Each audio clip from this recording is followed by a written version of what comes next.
Okay, so we're going to be going over contractility factors. So when I say contractility factors, that's not necessarily, it can be related to heart rate and things like that, but it's mostly about the contractility, so the contraction itself.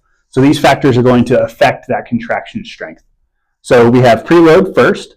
I put over here beta blockers. So beta blockers will slow down the time between those ventricle contractions.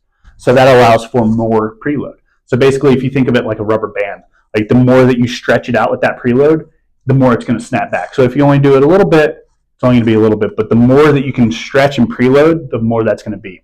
Which leads me into the Frank Sterling principle, which basically says that when the filling pressure is increased in the ventricles, that stretches that tissue out, and that's going to lead to a greater contraction force. So same as a rubber band. It stretches out more, it contracts more forcefully. So I won't go too much in depth here about it, but this principle is not valid or true in people with CHF. So I'll probably do a video on that a little bit later because it's more nuanced than just white and black things, but won't get into that in this.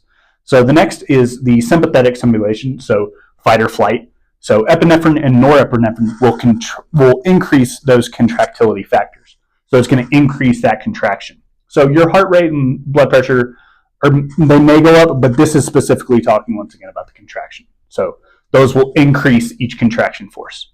And then on the opposite side of that coin, you have parasympathetic, so rest and digest. That's going to decrease each contraction. So lastly, we have myocardial oxygen supply. Just put coronary artery supply the cardiac muscle. So this kind of just makes sense. If you have less oxygen coming to that muscle, you don't have as much contraction force there with that.